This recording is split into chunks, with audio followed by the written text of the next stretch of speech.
wanted to ask if you believe in soulmates. What did God reveal to you that your person was the one? Like, what was the sensation? Was there a word? Was there a certain energetic, like whatever that was for you? What was evoked out of that, like for you? Uh, So yes, I do believe in soulmates. So quick backstory. So I shared earlier that I was engaged before, and I remember the very vividly. I remember the person that I was engaged to. I kept getting signs from God that like you need to leave this relationship. You need to leave, leave, leave. And I remember the straw that just really broke it was I had a public humiliation in the relationship. So we were actually, this is a true story. We were at church and there was a prophet that was at the church and called us up. Didn't even know me from Kennebec. And the prophet vividly spoke to me and publicly and said, you do not need to be in this relationship.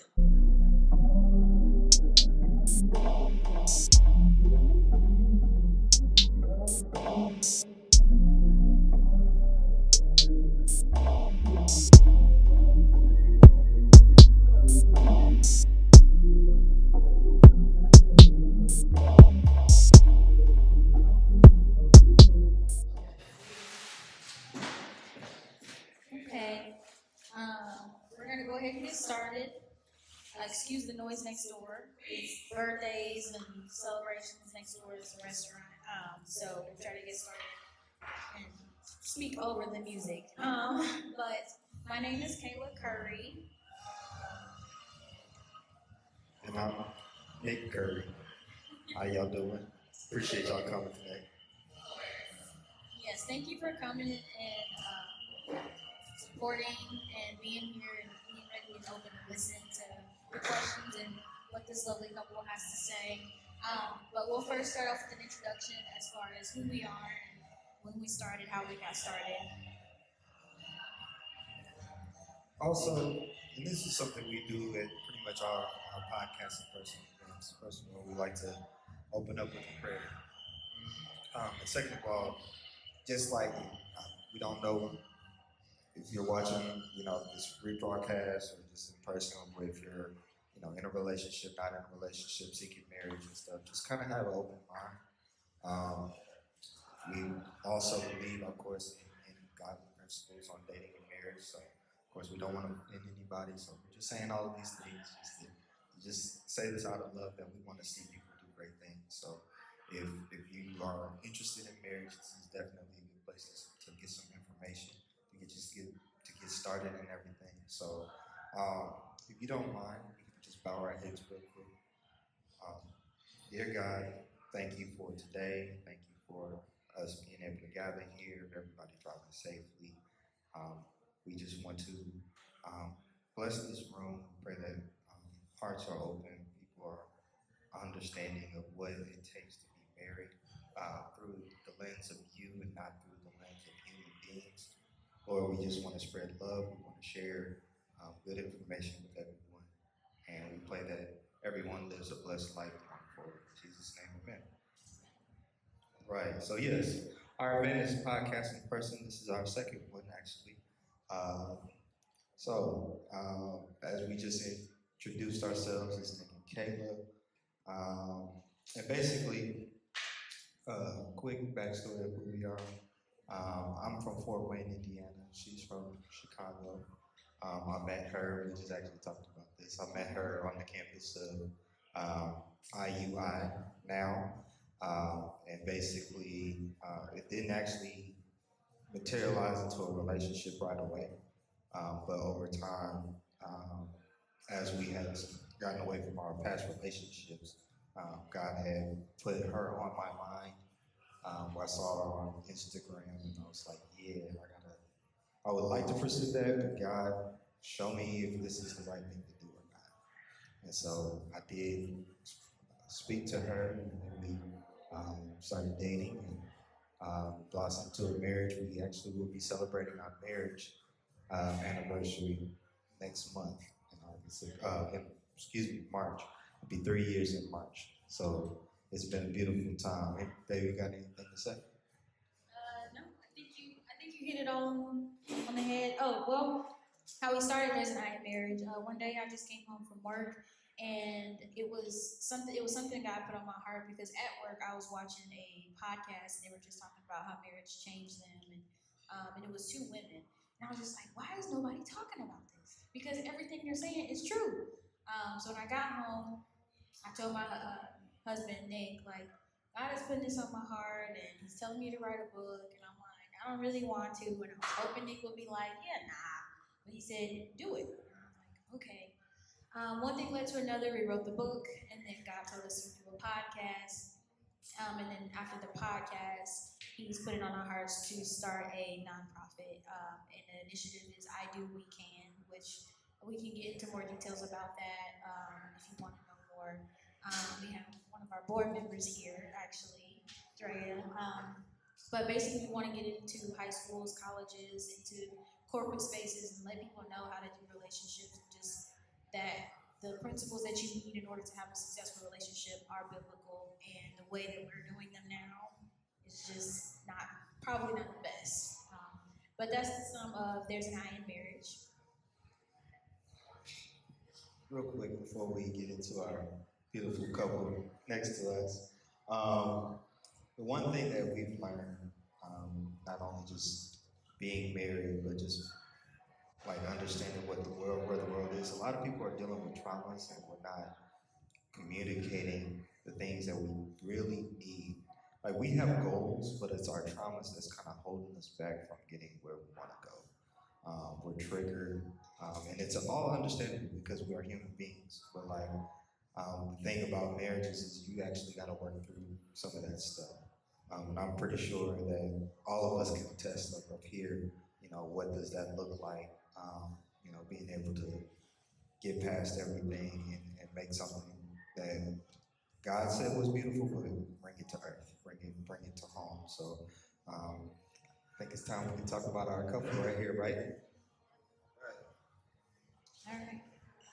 So I'll let you two first introduce yourself.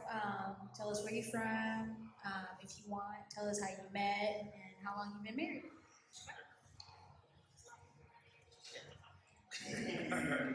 All right, well, good evening, everyone. I'm Devin Day. Was born and raised here in Indianapolis, so didn't go too far. I went to Ball State for undergrad, and then, undergrad and grad, and then I went to Indy for MBA school. So just stay close. Indianapolis has always been home. Indiana's been home. I actually lived in Fort Wayne for about a year too. So, but yeah, I've been a lifelong Indianapolis person. Good evening, everyone. My name is Samantha Pounds. I'm also born and raised here in Indy. For college, went to Indiana State, go to Sycamores.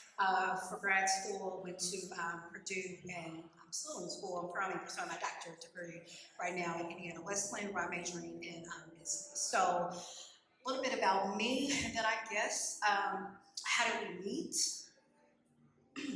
I'll tell the real story, because he has his own interpretation of it. It was actually really supposed to be a blind date. Just being honest, we were really supposed to have met on a blind date. My coworker, who actually is a church member, one day we were having lunch together, and I get like a random message like a week later saying, "Hey, I have someone that I want you to meet." And my radar instantly goes out because I'm like, "How do you know that I'm single?" It's like, what made you think that I was single? And so, long story short, we ended up. He reached out to me, that's a whole other story within itself. But he reached out to me, and we went on a lunch date. He said, "Everybody got to eat lunch. You want to meet up for lunch?" And so, while he was playing that in the background, I was like secretly on Facebook, like, what does this man look like? You know. And so, but he originally wanted it to be a blind date, but I just was like, I need to know who I'm meeting. So, but that's how we originally met. More like so. On the other end of that, I had a friend who we went to church together. So he called himself a matchmaker. So he had the first one, and I was like, I don't know why he took me on the project. I didn't ask for it, but he was like, he introduced me to a first young lady, I was like, nah, that's not gonna work. Second time, I was like, you know, you didn't do so well the first time, so we'll see the second time. And so that's why the lunch date came. So I was like, I don't know. But I didn't want to like visually like have that in my mind. I wanted to get to know the person. So that's the reason why I, you know, was wanting it to be a blind date because I just wanted to be fresh. So anyway, she sent me a picture and I was like, I'm actually glad she did that because, you know, when you go somewhere, it's like, who am I looking for, right? So she sent me a picture, so I was able to do that. And we had a really good lunch and she left out this really good part that she brought her coworkers along with her too. They were spying on us, and I was like, I didn't know that until like several years later. She didn't know I had like one of my work colleagues I was on the phone with as well, so we were kind of like filling each other out. But during the lunch, we actually hit it off, and we haven't really separated since then. So. And then, sorry, the other thing I'll add, we've been together, so I think you asked that question. So we've been together 6 years, and we just got married this past October. So I have an interesting question. It sounded like you two really wanted to know who you were going out with. And you said that you were glad she sent the photo, and you said that you really needed to see who you were going out with. After all of that, what was the first thing you noticed about your spouse? This is gonna sound so superficial, but I was just attracted to like socks. Like that is the first thing I will look, and especially like if Never heard in a corporate space, I'm like, what kind of socks he got on? And I just really remember like looking at his socks, and I was like, you can dress. What kind of socks were they? They were, so he had on this lavender like button up, and the socks matched the button up that he had on to the tee, and I just was like, okay, you can dress, check. So. Kind of superficial. I was like, she's kind of short, but but I thought that was like, I thought that was okay though because I mean, when you pray and ask for God for certain things, I was like, I actually didn't. I wanted you to be a little shorter than me, but I was like, oh, you are really short. But that wasn't a bad thing though. It was a good thing. My next question is, how did you know that your spouse was the one? I love that question. So for me, it was just easy. The relationship was not, I didn't feel like we went through anything that was like crazy. And so here's a funny story. New Year's Eve, which is why we were talking about New Year's Eve earlier. I remember one time for New Year's Eve, we were actually hanging out and we got into, I don't remember what we got into it about, but I remember, I was like, you know, you can just leave if you want to, like it's cool. And he was like, no, I'm gonna stay here and we're gonna talk through this. And that's when I was just like, yeah. And for me, that's like hands down, like how I knew for me. I would kind of co-sign and say it was easy, but one of the things that we did, I think we discovered this when we first started dating. It was right before the pandemic, and so we actually spent the pandemic together. Yeah. And so that was interesting.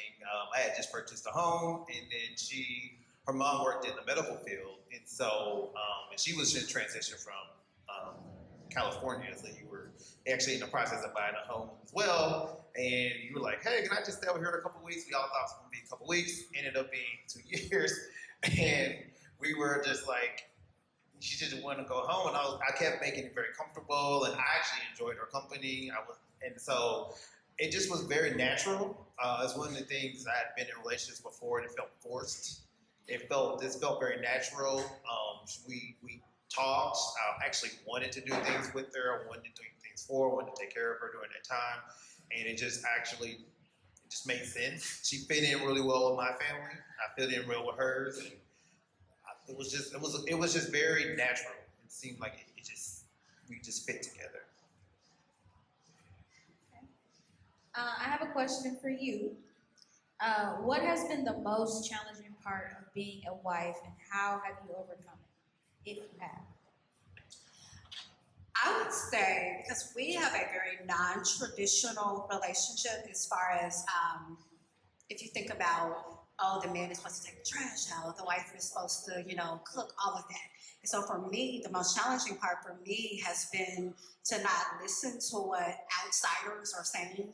I call myself a corporate baddie. Like, in my corporate bag, I've even had coworkers say, you're too ambitious, all of that. And so for me, it's been to blocking those people out, those voices out, and just doing what works for us, even if it does not look traditional.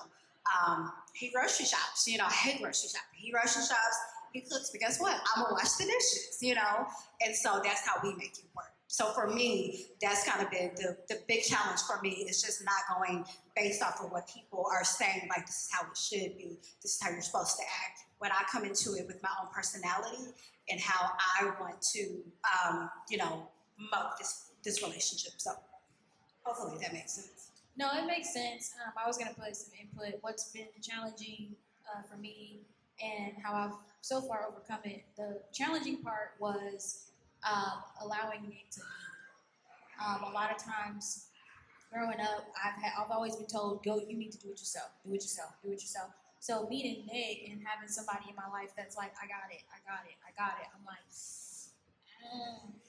"You're not doing it the way I want it done. It's not as fast as I want it to be done." And it's been times where I've had to step back and let him make his own mistakes, and that's been hard. But overcoming it, I've had to honestly be like, "Caleb, it is not your job.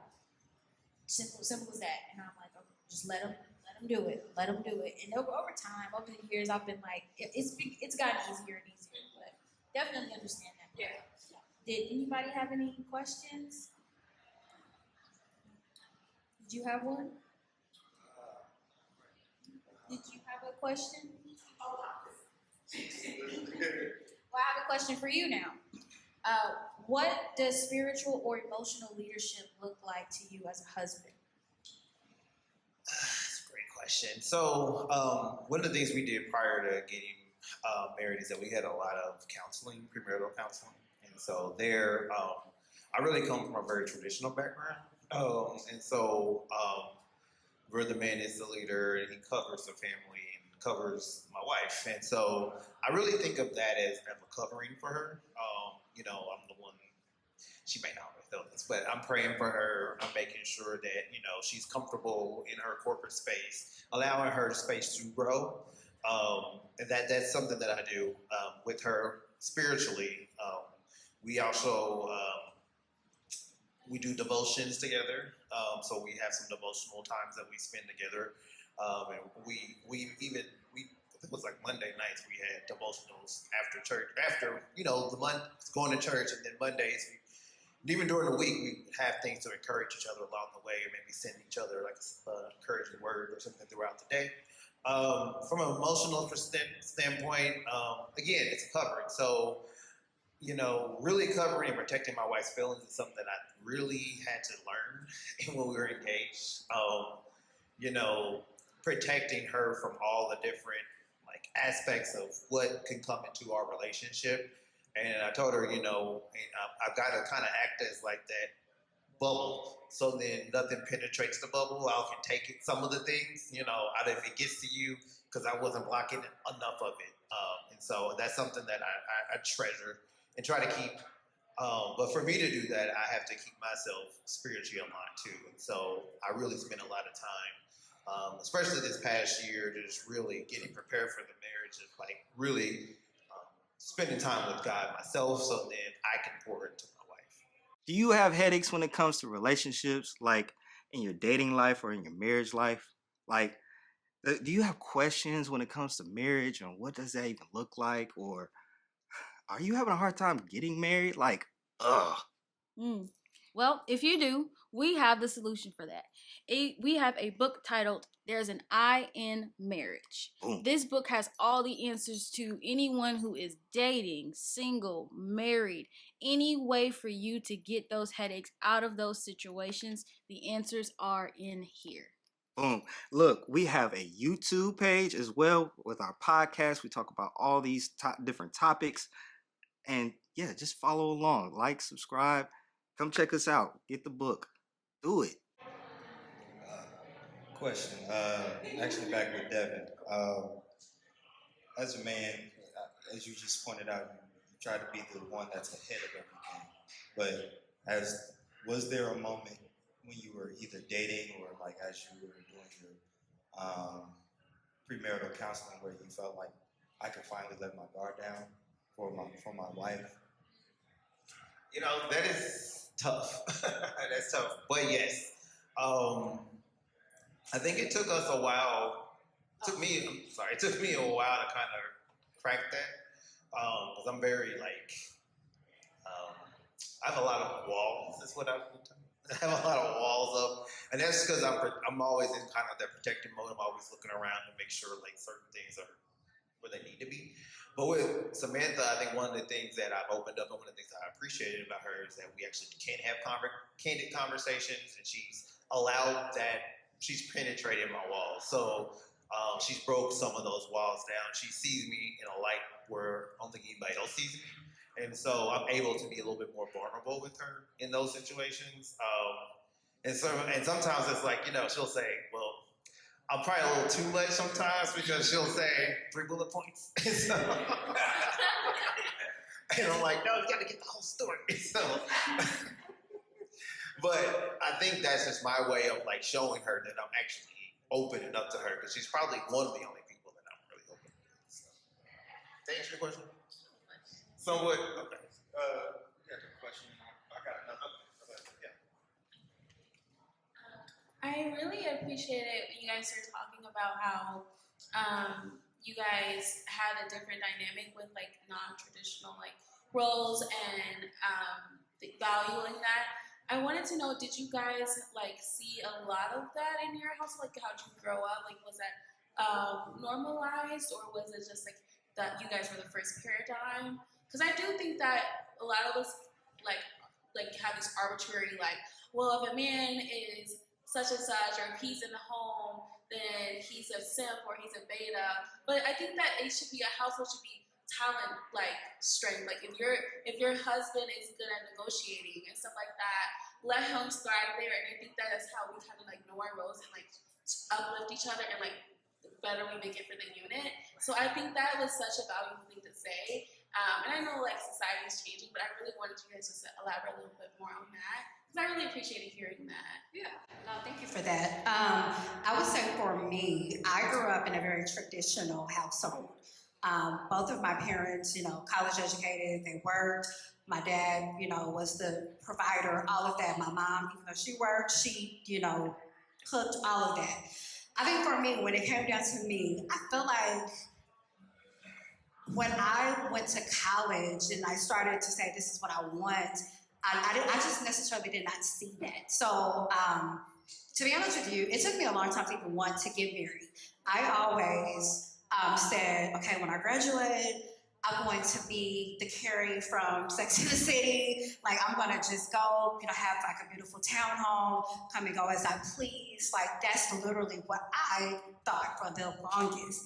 And then fast forward, I was engaged before, and even that relationship, I just felt like I still could not be myself, because he was also very traditional, and I'm like, ugh, like I just was like that's just not me, you know. And then when Devin came along, he's just like, okay, I'm going to the grocery store, I gotta eat. I'm like, okay, cool, like so we can make this work, you know. So. But yeah, I didn't, for me, I grew up in a very traditional household, even though that's, you know, kind of the opposite of what I am now, so. So I did not. So I grew up in a single family household. I just had my mom actually. And so my mom really instilled a lot of things in me.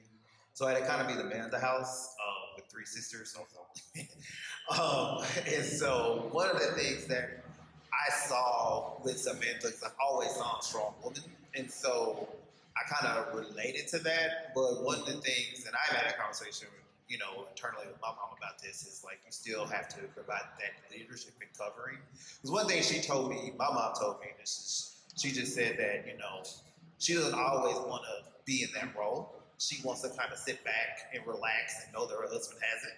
And I was like, you know, that's it. And so I had to realize that and take that into consideration. Like, she's this corporate person every day, but when she comes home, she doesn't want to be that corporate person at home. And so what do? I can take care of things. Like, I've learned to be very independent. I think that's something that we share too. is that her mom, her parents taught her to be independent. My mom taught me to be very independent as well. But one of the things we had to learn in our marriage is to be dependent on each other. And that's something, because I know she can take care of whatever she needs to take care of, and I know I can too. But we had to learn how to exist together in a way that that makes sense for us. And so what looks traditional for other people may not work for us. And so like the strengths that she has, I let her kind of take the lead there, but then there's things that I'm stronger at that I do. And so we kind of played each other's strengths. So I like where you said we played each other's strengths. That's something, I think that's really our story. We really do try to play each other's strengths. But there are times where, you know, like we do play traditional roles too. So we don't, that's not all of it, but. Yeah, like when it comes to like cutting the grass, he's doing that. I'm like, I'll watch you. I'll have you a glass of water, whatever. Right, I'll watch you, or this is so silly, but changing the filter, like in the house. And I was like, I tried to do it, and I was like, I'm gonna let you do that. Like, I'm gonna let you handle that. Just like little bitty things. So you are right. There are some traditional things that we kind of do have in a relationship. So. And then, like, one of the things we learned too is that she doesn't like to cook, and she actually cooks for me because I like that. And so she went in and I don't know what she did, but she did something, and I was like, okay, this is actually good. And so I actually went in, and she'll do that, and I know like she's stepping out of her comfort zone for me, and so that's where I kind of do things like step out of my comfort zone for her as well. I love that for y'all because it reminds me of us too. You literally just said like the other day, like I'm really cooking for you. Like like to be able to pour out almost on a daily to be like I'm gonna come home and I'm gonna cook. Of course you want to eat. Everybody needs to eat, like you said. Like you gotta go to the grocery store. Everybody got to do that. But like to really want to make sure that the meal is right, to make sure that it's pleasurable and stuff like that. Like I cook sometimes, but she's the cook. She's the cook. And she's also the one that's more organized. She's the one that is good at saving, like putting money away. Look, bills got to get paid. Whatever dollars is in that bank account got to get used for the bills. That's where my mind is. But she's like, no, let me, put away $20. Let me put away $50. Let me put away whatever it has to be to make sure that we're still growing and stuff like that. And I appreciate that. So like you were saying, like y'all have y'all roles, we have our own roles too. And that was something that I wanted to come into our marriage with. It's like, okay, I need help with things. And thankfully God gave me something that was actually good with those things so we could have things, so we could be blessed and go, like even, what was it for our wedding? I don't mean to go on, but like the fact that you saved up, made sure we had enough for it just to have the wedding. Because my mind is still, all right, let's just pay the bills. So when you're thinking about planning for even like some future things, like you gotta be with someone that knows what they're doing. Something, right? I have a tangent question because both of y'all are a part of fraternity and sorority. We are as well. What are some things that not only like fraternity and sorority, but like college people, what do you feel like is kind of like a struggle when it comes to being in these organizations, trying to meet somebody that's actually equipped to go the distance with you? Like, have y'all had any hurdles? Have y'all seen things as a blessing? What is y'all experience? I think we have a really good, when we first got together. I'm gonna let you start this question up. When I first got together. Yes, with Sigma and how you were kind of to focus. Oh, okay, there you go. So I joined my fraternity when I was in college, my sophomore year. So you have a different story, but I was really really involved in fraternity, just involved in my undergrad chapter, and then I transitioned to a graduate chapter. At that particular time, had some family issues going on, and I had to kind of take on some additional responsibilities from family members, and so I've had to kind of step up and become like an uncle to my nieces. I mean, a father figure to my nieces who were, my sister was having some challenges, youngest sister having some challenges, and so I had to kind of pretty much that house they have a room there, and so I had to make sure they had the space and they was comfortable and getting to school and things, and I had to kind of step away a little bit from fraternity because I had to focus on the family. But then after the girls got a little older and things, I was like, okay, I can kind of step back in, and then with the relationship, I was like, okay, I need to be very intentional about this relationship, and I know one of the things that I've been in the organization a little longer than her, but one of the things I've noticed is that it takes a lot of time to be in those organizations. They have a lot of meetings, they have a lot of like activities and great things, but you've got to be very intentional about your relationship. You have to kind of prioritize that. So that was one of the things I was very intentional about. But then I did show her a little bit of me. So I did show her a little bit of fraternity, things that I was doing. She came along to a couple of the events, and then she kind of met some of my frat brothers and how we interacted with each other, and so she got to see that component as well.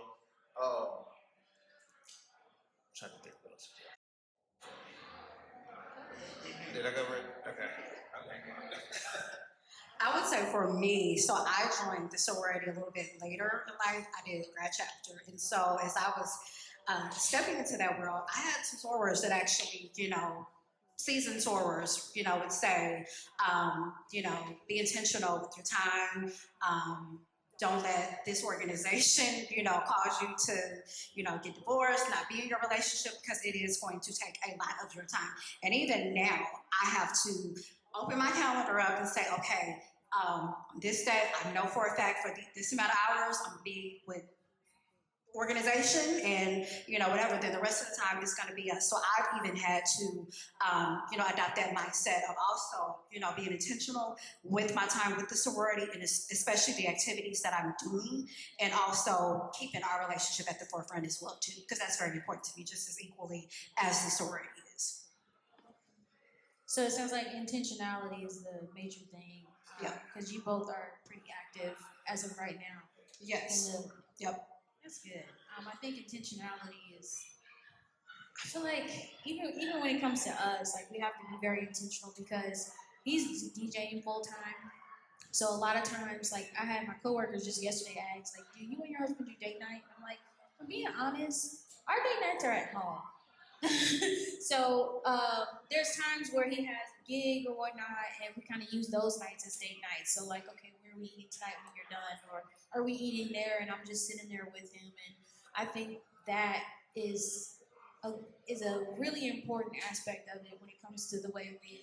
We did celebrate Valentine's Day. Yes, we still, no, this is not all the time, not at all. I definitely don't get to that point. We are intentional as far as like going out and doing things. But I think back to kind of the topic of what works for us or what works for you, what really works for us, and I always feel the most intimate with him, is when we're at home watching some sort of Marvel movie, eating pizza.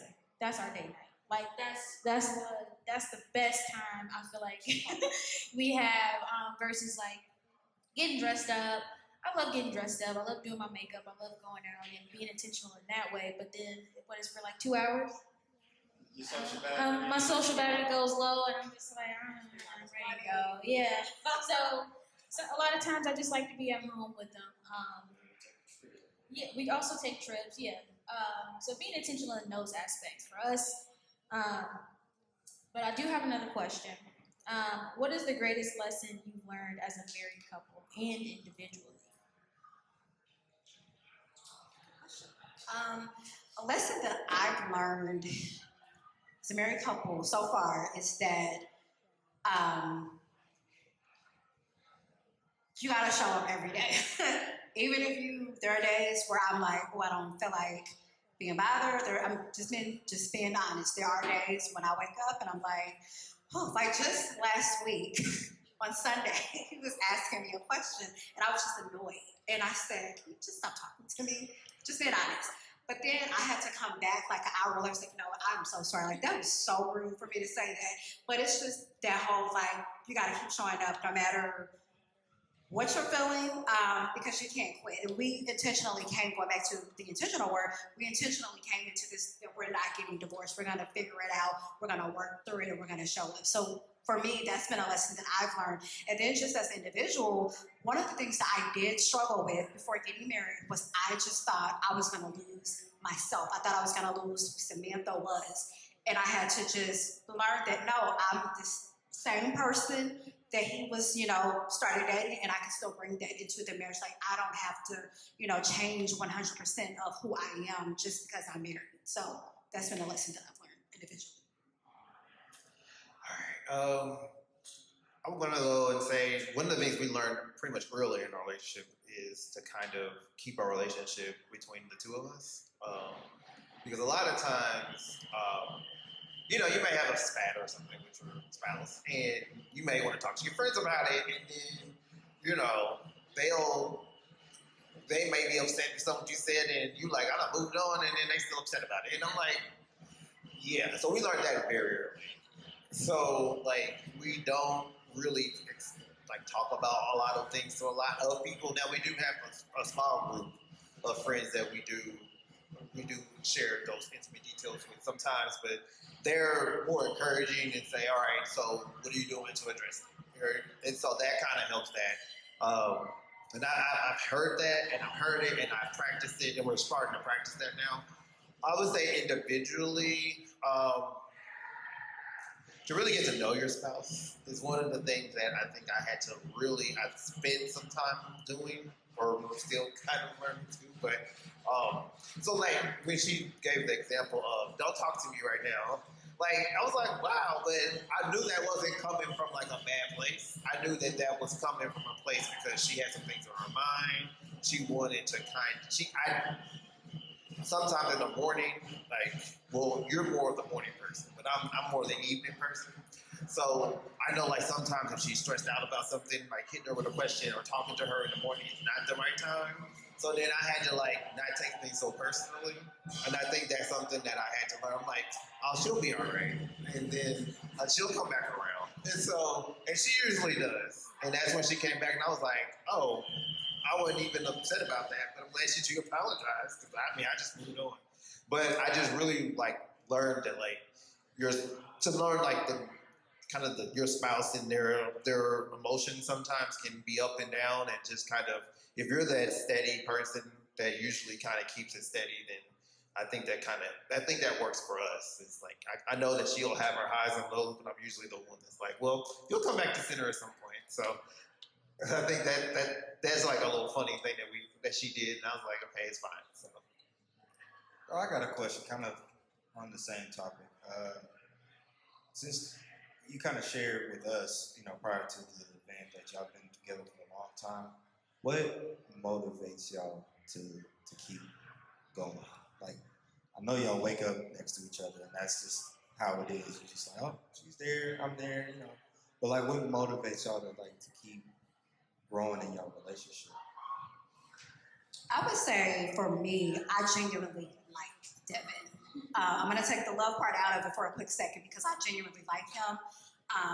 This is my friend, literally, I have a built-in best friend. And so the fact that I genuinely like him, it makes me want to show up every day and not, fall out on the wayside. And of course, the love is there, obviously, but I genuinely like Devin. So for me, that helps. One of the things I'd say is that we're constantly building with each other, and so I like to keep things fresh, and so we'll go on we'll do certain things. So we'll plan something. We used to plan it once a month, but I think we pushed it back to once a quarter. But we also do the pizza nights at home, watching movies. We do that over Chinese food, so that's what we do. Those moments too kind of help build. And it's so what do you want to do next? So she had mentioned that she's in her doctorate in business, and so I'm and she wants to go into teaching. So I'm how do we work with that? And and she encouraged me to go back and get my MBA, and and I had a couple of job changes, she encouraged me that too. And so we encourage each other. We want to build with each other. It's one of the things that I think that keeps us motivated to keep going and having experiences and just really like deepen our relationship with each other. Because I know with time and with marriage, it gets you'll be tested. And so one of the things that I want to do is to build up those good times because they may not always be like this. And we may face challenges, but having that built-in friend, that built-in partner, that where we're cultivating that closeness now. And we've done it over 6 years. We did it during the pandemic, and we're constantly building and striving and figuring out ways. I think when you first moved in, like she didn't even have, well, she wasn't even officially moved in yet, but we had I had a drawer, actually a dresser actually. I gave her a drawer. I said, okay, put some stuff in here. And then it became, okay, you have half of the drawer, it was 6 seats, and then now she has the whole drawer. And then I moved all my stuff out into one of the spare rooms, and then she's taking over some other space. I'm like, okay, so you're just, and I think that's kind of the evolving space because it's like as we're encountering new things, I'm like, okay, I'm shifting. Okay, I'm seeing more packages come in the house, so I need to figure out what to do with all this stuff. So, like, just that, and using that example, I mean, we've always like evolved and tried to figure out ways of working together. Got another question. So, as a man, when did you realize, like, financially, I'm cool with this? Oh, we're being married? Well, dating and then marriage. Because, like, some people are like, well, you got to go on dates. I'm still trying to think about myself and trying to take care of myself. And, I got to please her and stuff like that. But, like, in your relationship, when was it like, nah, this ain't nothing. I got this. I can do this. Yeah, that's a good point. Because as a man, you always like thinking about like the financial part of things and making sure you have enough money and all of that. And one of the things I did when we first started dating is really, I was kind of ready for it at that point. I had experienced a couple of job changes where I was very like, it was just I wasn't at the space where I wanted to be. And where I landed, I was like, okay, now I can breathe for a little bit. And I really was wanting this relationship. And so what I did is I started being very intentional about my money. So like I got my credit together when I purchased the home and was like, all right, I need to start getting this together. And like, in a way, it was like I imagined Samantha was there, but I didn't really notice that because one of the things I remember when I was looking for the house that we live in, is that I wanted 2 sinks in the bathroom. And I was like, why? Because I don't even have a wife. But it was like, now it was like, it's there. Because I knew when I purchased the house, and I know I didn't want to share a sink. And so, or she probably didn't want to share it with me, probably. That's probably what it is. And so I was like, we need those 2 sinks. So like, it was like being like a little bit more, having a lot of forethought and a lot of, just being a little bit more intentional about where I spent money, or how I spent money, just being prepared for the marriage. Because I knew, not that she can take care of herself financially too, but I think it's just I didn't want to be a burden to her in that relation, and I wanted us to really kind of start our relationship off on the right footing. Now, was I fully prepared? No, because I don't think you ever are really fully prepared. And I think that's something I learned too. It was like, I'm a planner by nature, and I'm just always about like, make sure I have this together before I do this step, do this step, do this step. But it was like, you know what? I'm good enough. Like, it is going to work. I've taken the steps, and I'm ready to move forward. And I think that's when I said that to myself is when this relationship started. So.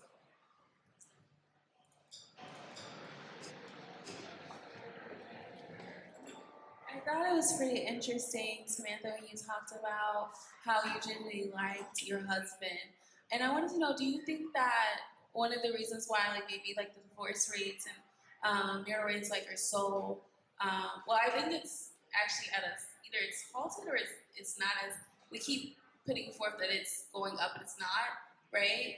But the divorce rates in general, like, are not, the greatest. But do you think that one of the reasons why, like, people settle or are unhappy is because they are desperate, or like they don't really like the people that they're with, and so because of maybe, I don't know, societal pressure or desperation or traumas, or what do you think why people just settle, or they don't like that? Because I really agree with you. Like, I really love and like and respect the man I'm with, and I would be eager to run to the altar with him. And so I just wanted to know, like, y'all's thoughts on that. Does that make sense? Yeah. So to make sure that I understood your question, why do I think that people like stay in a relationship even if they're unhappy? Yeah. So a couple of different reasons. And I actually have family that is, I have a family member right now that is going through this, and they finally admitted this to me. I think a lot of it is finances, to be honest with you. You know, to use my family member as an example, married over 20 years. And now they're like, I'm really done with this relationship, but I had to, stay for financial reasons, And so I do think that finances is part of the reason why people stay in relationships. To be honest with you, I was in a relationship like that as well too before, where I stayed because for financial reasons, I just could not afford at the time to just move on as quickly as I am able to now. So for me, I think finances is a big reason why people stay.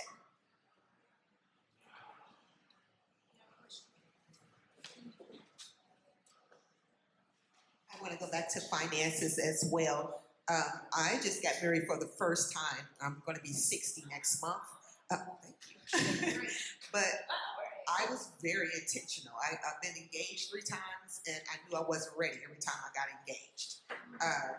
But when I met this person, just automatically, I knew, I felt it. From day one, it's like, don't bring your purse. You don't need your purse. And I'm not that type of person. I guess an example, I picked up and moved from here twice, not knowing anybody. I'll just pick up and leave wherever I'm at if I'm not comfortable. I'll pack my stuff, I'll sell everything in my house, and I go. So I'm not used to somebody telling me, you don't have to do this, you don't have to pay for this, you don't have to do this. I don't pay one bill in my house. So how did you all, because he's traditional. His parents were married 62 years, and both of them just passed last year, 11 days apart. He's traditional. I'm not going to pay for it. I can't pay for anything. Nothing. How did you all decide, or how did you all reckon with each other? This is what you're going to pay for. This is what I'm going to pay for. What should you pay for, or anything like that? Because I'm kind of uncomfortable. Like, I feel like I'm not doing enough. Because that's not where I come from. My mom was a single mom. She got married a few times, but those were her husbands. Those weren't my dad. And for the majority of that time, I was an adult.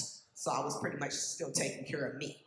I'm not used to somebody just paying everything. So how did you all come up with the decision, or what decisions, if you don't mind sharing, did you all decide, this is what you do, this is what I'm going to do? And are you comfortable with that, or are you still discussing it? That's a good question. I would say for me, you talked a little bit about, it was the pandemic, when I kind of moved in, and I work from home. And so I'm like, okay, I'm using your internet every day. So the least I can probably do is just, pay for the internet bill. So for me, it started off with those small things, like the smaller bills. I made bubble bath girly. Like, I will take a bubble bath every day if I could. And he's like, oh, my water bill used to be this, and now it's that. So I'm like, let me get that, So for me, it started out with the smaller bills. And then when we got married, it's like, okay, now we got to have some grown-up conversations. Got a mortgage now. So, and I would say even now, we're still trying to even just figure that out, to be honest with you. Yeah, because I started off very traditional too, and so I was gonna say you were a guest, but you wasn't really a guest, but it was like, I can take care of it. I mean, the house we lived in, it was affordable to me, so I was like, you can just I didn't want you to really worry about a whole lot of things. And so I had to actually learn to be okay with my wife actually taking on some bills. And I was like, it does make sense. And so, I was like, but we're in a partnership. And that's something that we're still working through, I would say. I don't think we've mastered that completely, to be completely honest. But I think it's something that we do. We do have conversations about finances a lot. About I know it may be a time where I'm experiencing something right now. Can you cover this right now? And then she may experience something, then I cover things. And so, we have that available. We have that. We could do that, but I think we're trying to be, say, somewhat equal, but at least knowing that. I'll tell you what I'm trying to get. What I'm trying to get is where if something were to happen to me, I don't want my wife to be like not know where anything is or how to pay a bill or how to do things. I've had family members, had an uncle who actually passed, and his wife was like, I don't even know where his bank account is. And I was like, wow, like y'all were all married. And so one of the things I did was like, all right, so we gotta get a lockbox. And so I've got like I know it sounds but I have like our passports in a lockbox and things that if something were to happen to me, she knows exactly where to go. And where like all our bills are, where my bank account is, like all that information, because you're going to be the one to be, to be responsible for that, and then vice versa. Like I should know where her things are, just in case I need to have that. And so I just kind of keep that in my mind. I don't know if I'm helping or answering your question, but I think that's just kind of my mindset. If something were to happen to us, I need to be able to make sure the household is taken care of. I don't want to be out here looking and searching through things. I want to be able to go direct to it. I'm going to speak from a little bit of a different perspective. I wouldn't say that I'm traditional, but at the same time, I do believe that men should be leaders of the relationship. So financially for us, we have worked things out where, see where the bills go financially, portion-wise, what makes sense. But I think the biggest thing for me as a man is just I don't want to see a worried face on my wife. And so it's actually very sexy in a way to see a woman not stressed. Like when she's stressing, I'm like, okay, we got to figure something out because I don't like this. I really don't. And so as we have been building over the past few years, especially even more recently, it seems like all the pressures that we had, the finances, the cars, the mortgage, and stuff like that. It's like, okay, now it's cooling down, and so like I can tell that she's more present with me, and so maybe that's the thing. Even though men, we don't necessarily talk about wanting a woman to be present and worry-free enough. I think that's really his goal. He just wants to look at your face and see you smile, and not necessarily say, hey, babe, I got everything. I'm the man. Sometimes it's just like, hey, babe, I'm glad you're smiling today. I'm glad you're happy today. And so that's really where we are in our relationship, and that's what I'm happy about. I did have a question for y'all, but we can talk about it as well. But like, have y'all had a moment in y'all individual space where you said, I need to heal from this? Because like I've talked about before, we carry some traumas, whether it's from family, from a past relationship, and sometimes it comes up in your relationship, or even it's just like a moment like, I'm glad I went through that before I got in this relationship. So if y'all had any experiences where it's like, I'm glad I'm good now.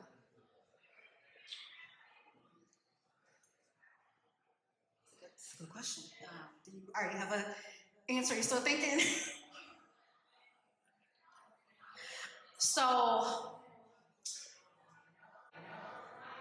Okay, so I want to go back to my childhood really, really quickly. So my dad passed away when I was 18. And so this is like, I was getting ready to go off to college and all of that. And I just remember I said I grew up, very in a traditional household.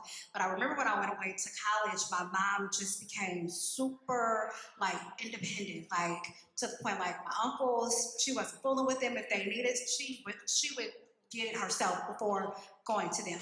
I would say for me, when it came to our relationship, something that I had to heal from was also carrying on that same mentality as well. That oh, I'm independent, I got it, and it took me a very long time to to kind of just let go of that. That he's here for a reason. We're doing this together.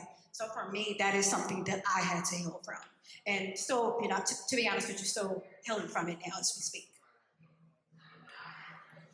I would say past relationships and the traumas you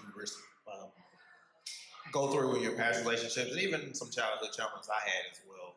So I grew up. I was a childhood first. I grew up with a single parent household, and the reason why my mom, they were actually married and then they got divorced, and it was some physical abuses why they got divorced, and so I saw that as a child, and so I didn't want to get married early because I was dealing with that. I had that childhood wound, and I had to go through.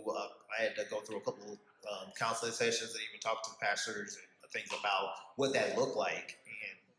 And I didn't, and I never really spoke to my dad about this, but I saw it through the eyes of my mom, and so it was like I didn't want to bring that into our relationship.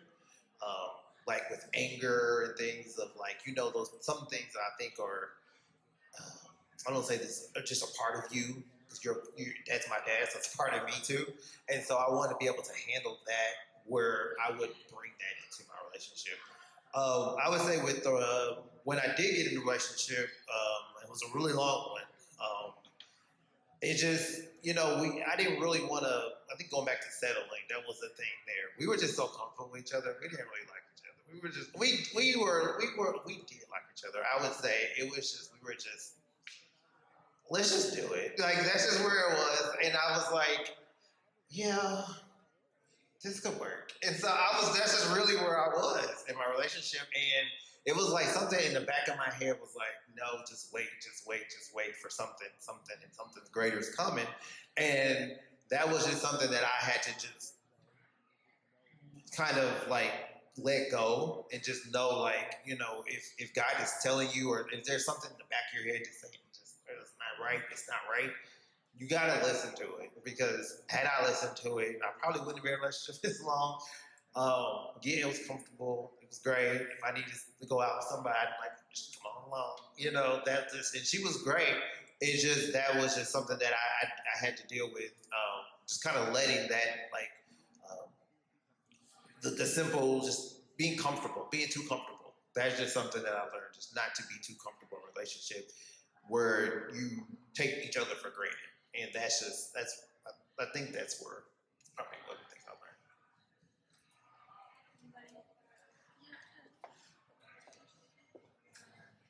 learned. I wanted to ask if you believe in soulmates. What did God reveal to you that your person was the one? Like, what was the sensation? Was there a word? Was there a certain energetic fit? Like, whatever that was for you? What was evoked out of that? Like, for you? So yes, I do believe in soulmates. So quick backstory. So I shared earlier that I was engaged before, and I remember very vividly. I remember the person that I was engaged to. I kept getting signs from God that, like, you need to leave this relationship. You need to leave. And I remember the straw that just really broke it was I had a public humiliation in the relationship. So we were actually, this is a true story. We were at church, and there was a prophet that was at the church and called us up. Didn't even know me from Kennebec. And the prophet vividly spoke to me and publicly and said, you do not need to be in this relationship. Like, so serious. My dumb self still stayed. I still stayed probably about a year after that encounter. And I'm a firm believer that if something is not meant for you, God will give you signs, and if you don't listen to it, it will literally be snatched away from you. And that's literally what happened with that relationship. Like, after the public humiliation, you would have thought I wouldn't have got it. No, I stayed. And then there was a situation that happened where he had to move away, like literally. that is my story. As far as moving forward, when it came to him, because we joke about this now, I actually wrote out a list of like who I wanted, like what he looked like. Just it was a very vivid list. And I would never forget. We were hanging out around, and we were probably wasn't inebriated, just being honest. We were, drinking. And I remember pulling out this list, and I actually told him, I said, before I met you, this is the list that I wrote about the next person that I was going to be with. And you were just like checking everything off of this list. And again, I don't know what made me tell him that at that moment. And I just was like, yeah, he's probably not going to talk to me no more after. Because we were very new in our relationship. We were like a month or 2 months. We was very new. But I just remember just everything from not wanting kids to somebody that wants to travel like that. I was very specific in that list and checked everything off on that list. So I think the things that you had on your list, the two that you actually mentioned, are important. I think it's important that you have some sort of general list too, but also run that list by God. Don't just be right, because we watched a movie recently, Relationship Goals by Mike Todd, and I got a glimpse of the list on the movie. She said he can't have long toes, and he can't be more than 5'6". He has to be right at 5. I mean, he can't be more than 6'5". He has to be right at 6'4", not below 6'3". It was too specific. Now stuff like that, like that's very superficial. It's very like I don't even know what else to call it, but like just be careful when you make your list and make sure you check your heart posture when you do make that list, because when you start looking for this Jesus per se, if Jesus or this fantasy that you have, it's probably never going to come, and you're exiting out people that God brought into your life for a reason. So definitely make a list, because I never made one. I just always said I'm gonna be married and I'm gonna build a house. Simple as that. I'm gonna be married before I have kids. But Nick made a list. I don't know if you want to talk about that. So, funny story. I never really told you much about it, but I made a list back in like middle school, maybe middle school or high school. It was very specific, but I never really carried it around with, and then also like when I was in college, I wasn't really like actively like this. It has to be like this. And so right before I met you, I did make a list, but I did make sure like, all right, these are the things.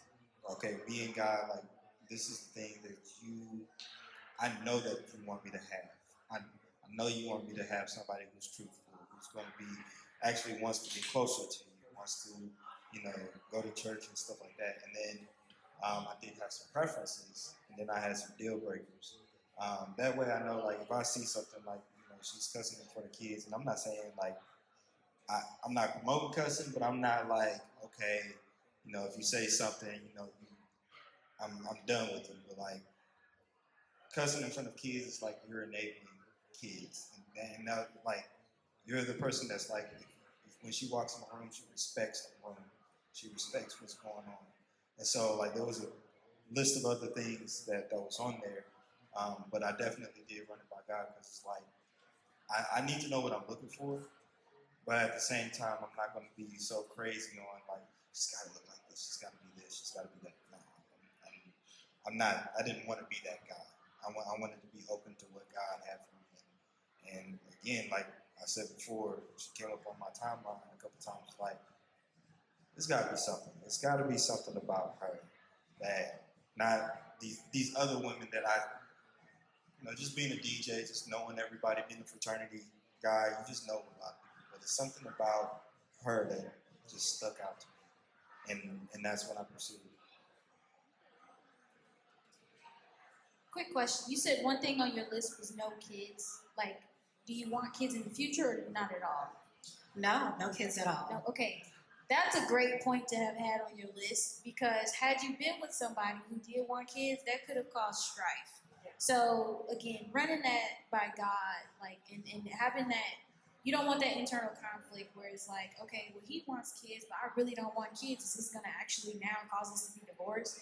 Just make sure you always talk about those, even if you don't make a list, talk about those things with the person that you're dating, so that way y'all are on the same page even in the future. I've had that conversation.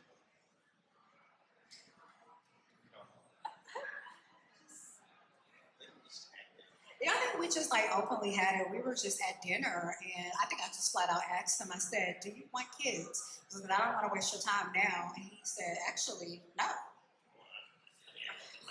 So, a little salt on that. So, I gotta go back to the story when my sisters had a relationship with her kids, and so I was raising them basically from 2 to 3, and I didn't own the relationship, and so I raised them pretty much from they were in diapers all the way up to high school, and so I felt like I've already done that, and I felt like I got the experience of kids. I understand how it works. I understand they're not mine, but that's something that I had that experience, and so I didn't necessarily want to repeat those things. I wanted to bless that relationship. I definitely understand where you're coming from, because I have siblings that's like 10 years younger after me. So my brother is basically on 33, my brother is 23 now. I have a 22-year-old sister, and then a sister is about to be 19. And so when you brought up the fact that you said you might not want kids because you already have the experience, a lot of people when you get married, the next thing that they think about is like, all right, so when you gonna have kids? When you gonna have kids? And I'm like, well, I want to take my time on having kids because I just helped raise all of my siblings and stuff like that. So yes, we want to have kids, but I wanted to get to a place where I was mentally ready, financially ready. I didn't want to have kids because it's the thing to do. I wanted to have kids because I was ready to love them, be able to love on them and stuff like that. So I understand where y'all coming from. It's a interesting topic because we get a lot of questions about that. So, but I think it's something that we volunteer a lot with kids and we do things with kids, and so I think not that there's anything wrong with it. It's just I think we support our family members that have kids, and so I think that works for us. It may not work for everybody. So.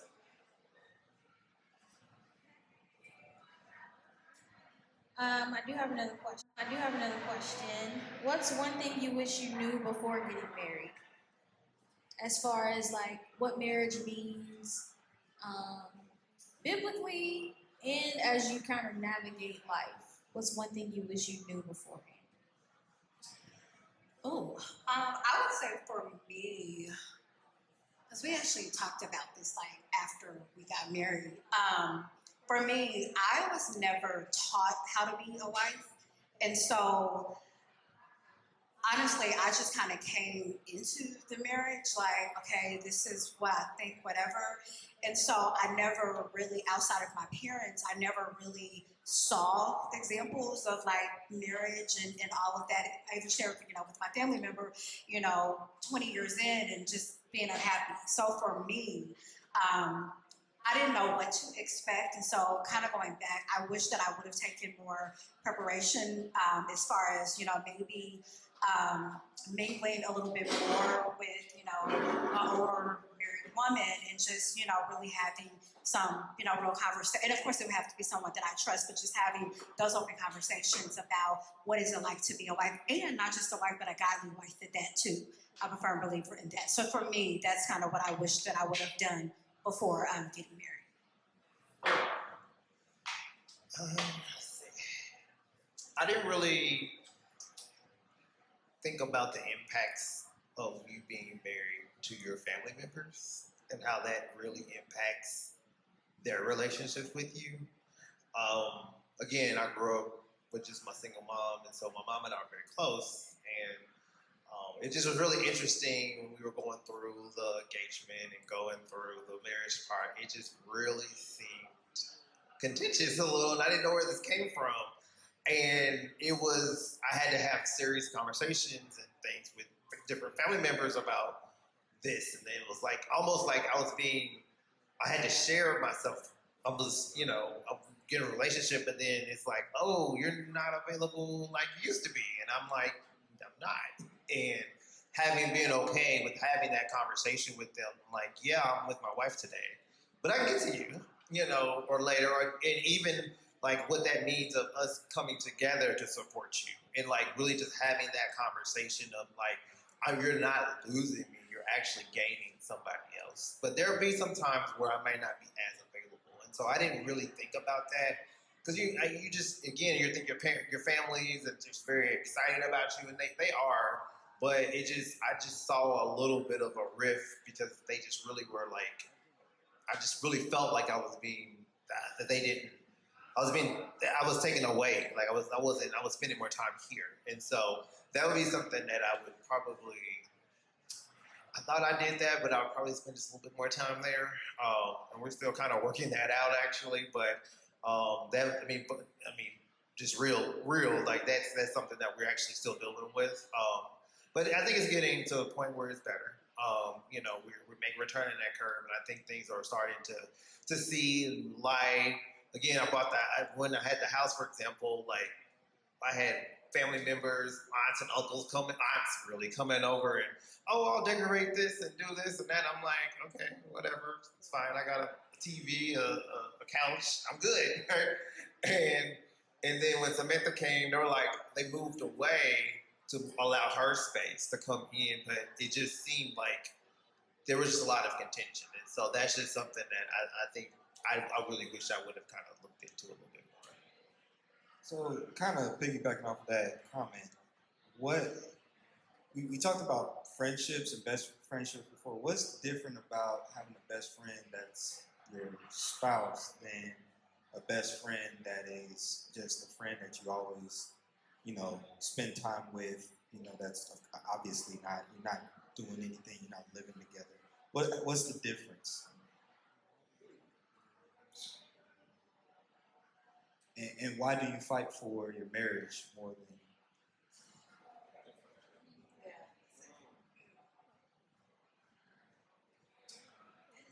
Loaded question. You still thinking? I am. I'm still thinking, but I'm going to come back. I'm still thinking. Do you? I'll try. It's a great question, Nick. One of the things I would say, the reason why I fight for our marriage is because we made a vow in front of God, and that's the one thing I take to heart. We made it in front of a lot of people, and I don't want to. And things happen in relationships, but I really take my relationship with God very seriously. And if I'm telling God, like, if God has put this person in my life, He put this person in my life for a reason, and I need to fight for that, and I need to support that. I need to cultivate that. So, what does that mean? How do I make sure that she's taken care of? And one of the things that you said about when you said when your wife has a smile on her face, one of the things Samantha said to me was, it kind of goes to your question a little bit about the finances. She was like, this is the first time in my relationship where I actually got to sleep. And I didn't really take that into consideration because I was just like, I'm doing what I need to do. I'm taking care of things, but I guess there was so much pressure on her previous relationship where she wasn't sleeping well. And the fact that she says, I can sleep and I sleep peacefully, that helps me when I'm in my tough moments and things where I'm trying to figure things out is, I can handle a lot of things, but if I know that my wife can sleep peacefully, that gives me all the energy I need to go fight the next day. And so that's just something that I take very dearly is our relationship. Now, I do have some very close friends too, and I would fight for them too. But I think with my wife, it's just we built so much intimacy, I would say, that really is the difference. I think where certain things about me and my ways, you can just look at me sometimes and say, you're not right, or, oh, you're stressed, or you just know, and without me verbalizing it. And sometimes as a man, you don't always have the words to verbalize things. You're just going through it, or you're like, no, I can handle it. but having a partner that's like wanting to take some of that load with you, to carry some of that load with you, actually helps. And to say, hey, even though I can maybe lead in certain ways. I think I led in every step. So when we first started dating, I was like, we should probably make this official. Let's do the boyfriend girlfriend thing. And then I was like, all right. After that, I was like, let's do the engagement. Like we got engaged. And then I led that but I felt like God was like directing me through all of that. And so really, I think that kind of goes to my earlier point about really being connected to God, because He really will direct your path if you stay in communication with Him. And that is something that, as I've gotten older, that's something that I've really cherished. When you're in youth, you're just like, yeah, whatever. But like, God really wants to spend time with you, and when He does, He'll talk to you. And that's just something that I've learned to do in a relationship. You nailed it. So anything else, you nailed it. So, do you feel like in some ways it's hard to kind of break up with those friends? Not like break up, obviously. You care about them, but like with how we love friendship so much, when it's time to go on and be married or be closer to someone or even be closer to God, do you feel like those friendships can kind of get in the way? I would say for me, because I actually dealt with that a little bit, where I have had some friendships where I'm in this new season in my life where the friendship just ended. And going back to my earlier example about if God tells you to do something and you don't do it, sometimes it will get snatched away.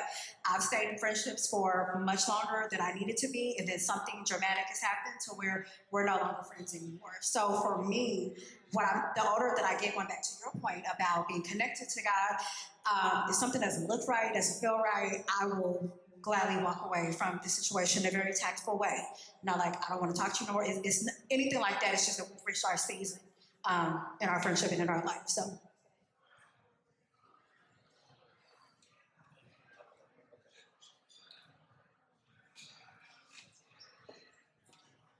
Okay, so when you're like marriage minded, or say you're a person that you're in a relationship or whatever the case may be. Oh no, you're in a relationship. Should we differentiate, like, okay, like for example, like if let's say I had a guy friend who's my best friend, and I'm also in a great relationship, and I really like this man, and I really want to get on his program, and I happily get on his program. As a girlfriend, in a girlfriend role, should you be okay with letting go that friendship, that guy friendship, or is that like only wife, like with you, once you're a wife you do those things, or is when you're a girlfriend, no, like you don't do that, like, or should you still be moving that way and showing that man you're standing on business, or is that wrong? Because the conversation of, oh, girlfriend, this is girlfriend duties and this is wife duties. There's that. Should there be?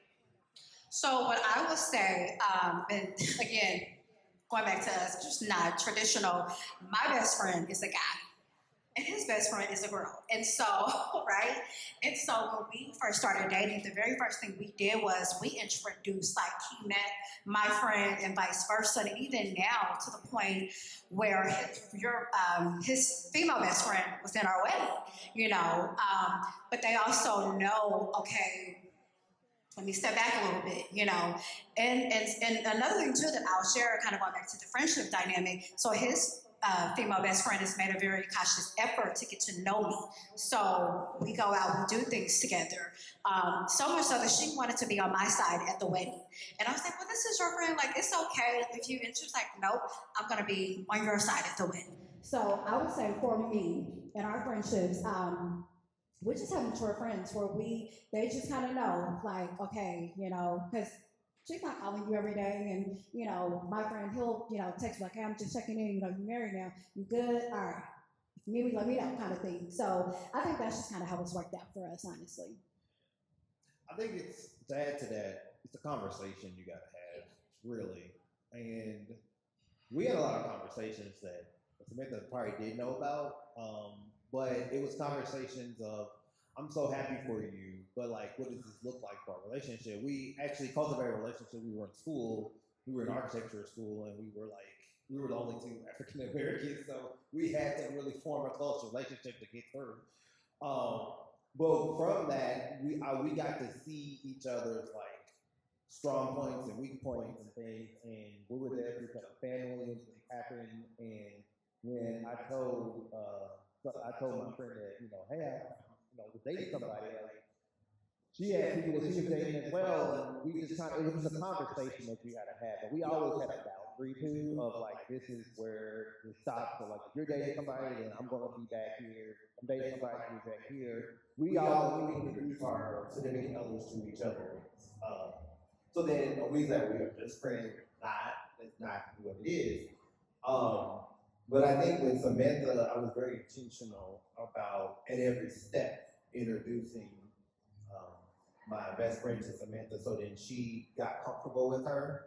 And so Samantha also got comfortable too, because there's one thing where I know, like, whatever, like, it's not gonna go anyplace, but like, I wanted my wife to feel very comfortable with the relationship, with our relationship, but even my friend has even put up boundaries so much we don't talk as often. But I think that's because she respects our relationship, and I think as long as your friend respects your relationship, I think that is the main thing. And they see you guys as a unit, and they're not trying to separate you or trying to like dig at you. Because there's things where she's like, Devin, you're wrong. And I'm like, okay, but there's other places where she's like, well, I can see where you're coming from. So like she's very fair, and I think that's a part of it that I like. Even in the marriage, I had a conversation with her because she was on my side, but then I was like, you know what? Like it makes more sense for you to go there. And being that and that's something that like I don't think everybody has, so I don't want to speak to that, but like that's in every case. But I think just broadly just being able to like have that conversation, build those boundaries, and have the person respect your relationship. I think you can do that. Yeah, I agree with all of that. Everything you both said. I don't have a best friend. Um, you a couple times.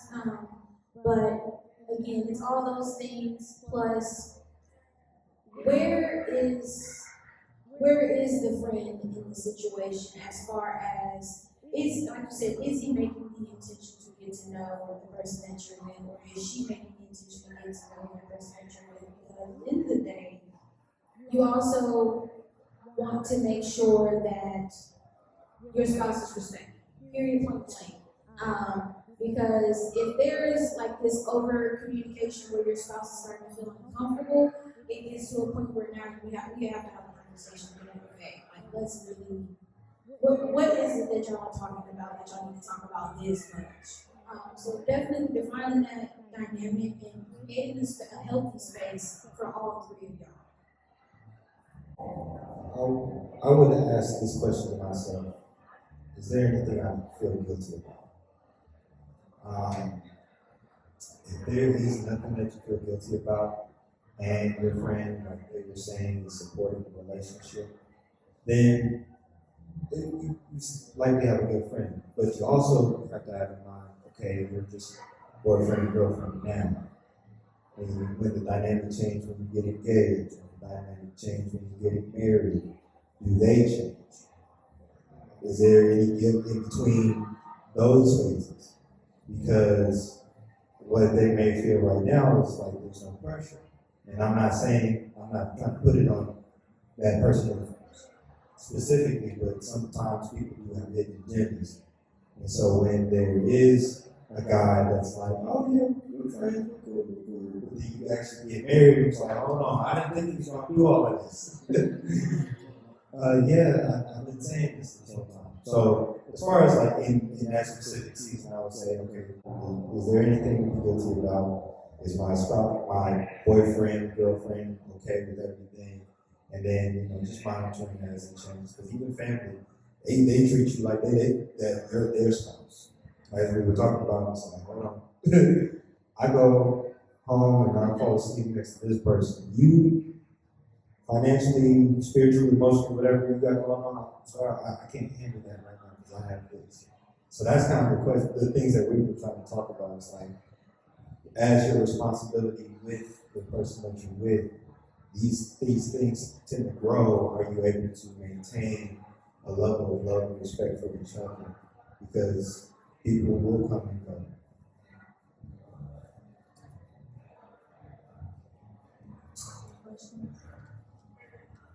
I did have one as far as when it goes to comes to dating. What's the biggest difference between casual dating and intentional dating? I would say for me, casual dating is like the example that you gave earlier, like we're just hanging out. I may be with more than one person, just just keeping it real. Versus intentional dating, I'm going into it with the mindset that we're here for a purpose. And to back that up really quickly, again, I necessarily didn't know that we were gonna like get married, like when we first, got together, but I was just very intentional about my time with him. I cut off everybody else that I may have been talking to, situations, all of that. Like, nope, you are the person that I can see myself with for whatever this time period may be. Versus casual dating, for me, it was like, yeah, we hanging out, whatever, and then, okay, we're done, okay, cool, we'll go over here, hang out with this person, and just kind of keep it moving. So, for me, that's the difference. I'm going to add to that.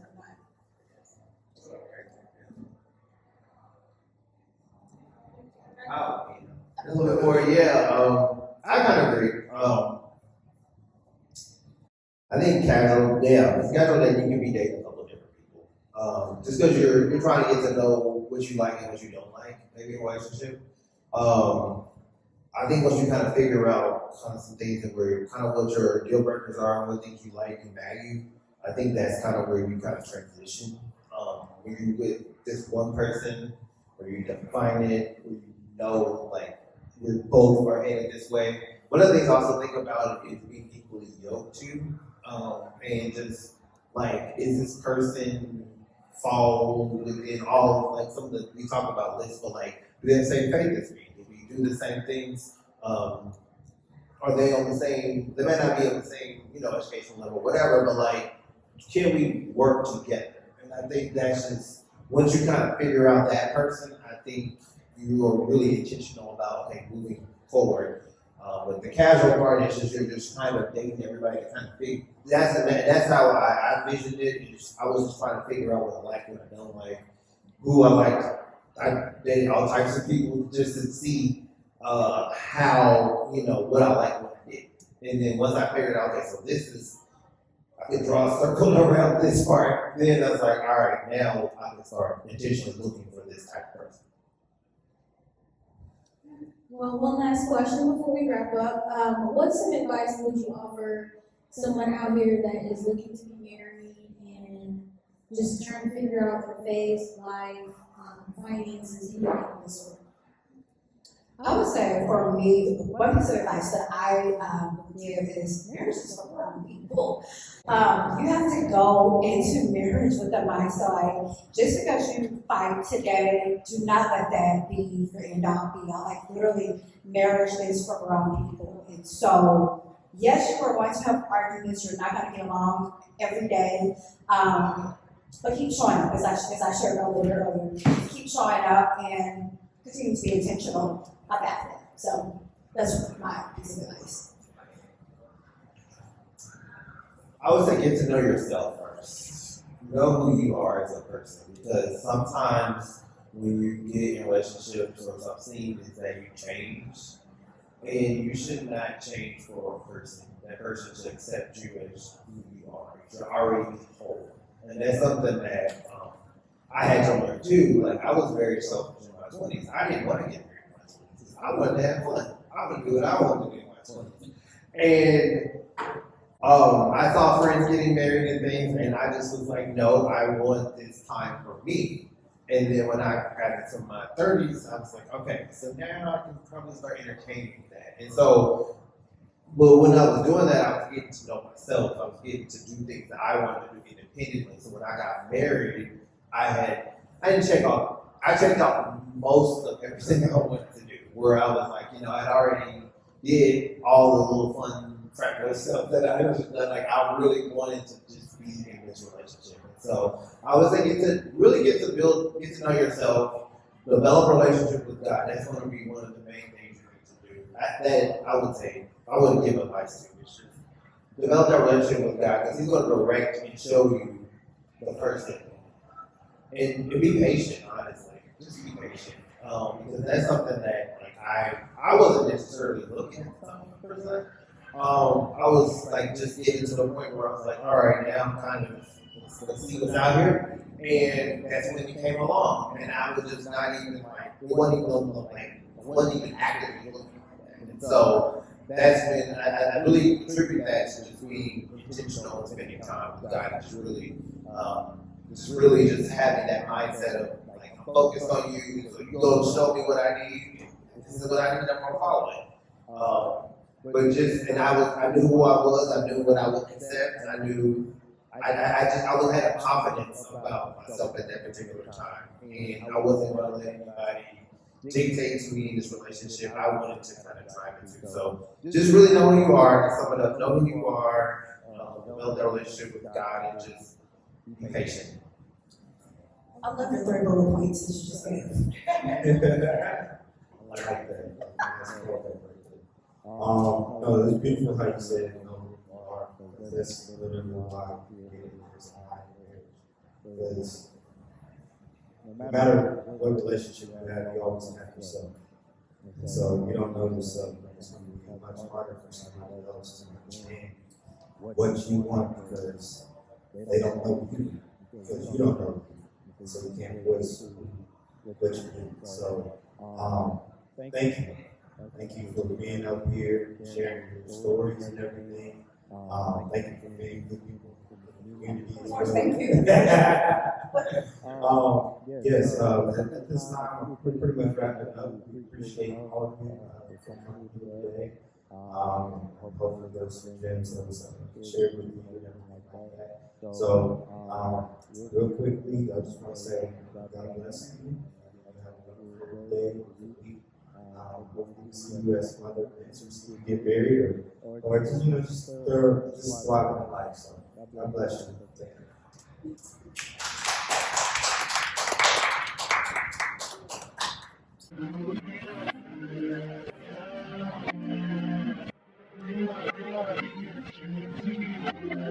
you.